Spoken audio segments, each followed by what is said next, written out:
RFM, la chronique du jour. Bonjour Ablaye Cissé. Bonjour Anna Rocha. Qui l'eût cru ? On en est aujourd'hui à faire une chronique sur la chronique. Ce genre journalistique est galvaudé et usurpé sur tous les plateaux de télé, de radio et de radiovision sur le web au point de devenir l'objet de toutes les dérives dans les médias. Évidemment, Ablaye Cissé, pointer les dérapages des chroniqueurs, c'est aussi pointer la responsabilité des médias plus globalement. Qui peut croire que l'exercice auquel se livrent les 4 majeurs de RFM tous les jours pour vous servir est un exercice de débutant. J'ai énormément de respect pour Pape Samba Kane qui sera là demain mardi à pareille heure. J'ai une infinie considération pour le doyen Mbaye Sidi Mbaye qui vous sert à la suite le mercredi. Le jeudi, au risque de faire un péché de rupture de jeûne, je boirai les paroles d'Abdoulaye Ndiaye avec lesquelles j'étancherai ma soif de connaissance du monde.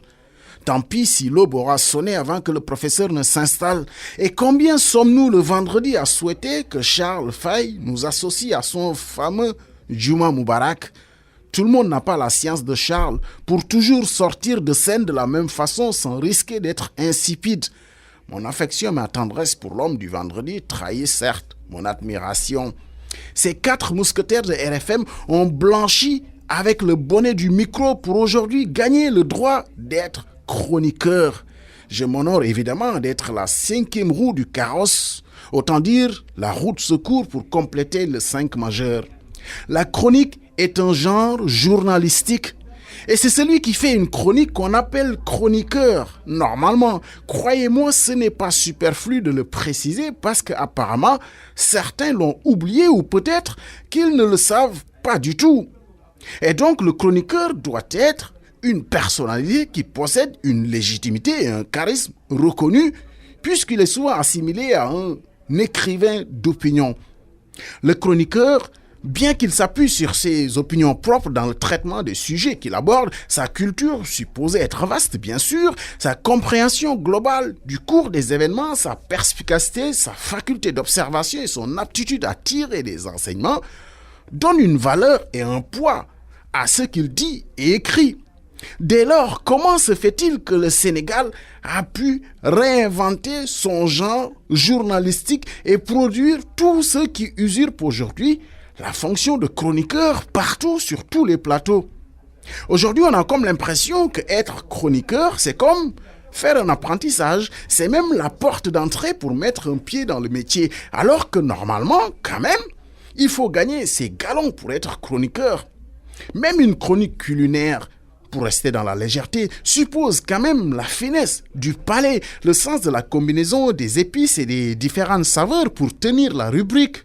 À plus forte raison, chroniqueur sociopolitique sur des sujets apparemment faciles, mais très complexes, si on n'a pas de bonnes références. Ce qui a manqué d'ailleurs dans cette fameuse séquence d'émissions TV qui nous vaut aujourd'hui de tenir la chronique sur la chronique. Sans bagage intellectuel s'entend et sans le recul et la hauteur nécessaires, comment voulez-vous que le plateau de la 7TV réagisse à bon escient aux élucubrations et propos douteux de Moustapha Faltier, celui par qui le scandale est arrivé? Aucune envie de tomber à bras raccourcis sur cette pauvre jeune femme qui n'est là que parce que quelqu'un a décidé de la mettre ici. On peut lui faire d'ailleurs crédit de la sincérité de ses plates excuses touchantes et émouvantes, mais c'est à la mesure de l'énormité de son propos.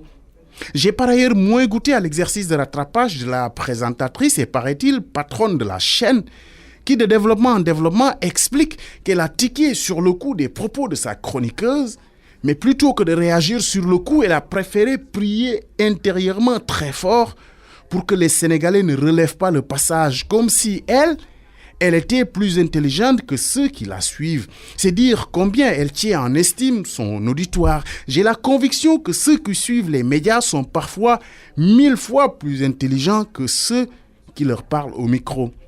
En l'espèce, on ne peut pas simplement parler du contenu sans parler du contenant. La presse doit faire son introspection. Il y a du laisser-aller, du laisser-faire.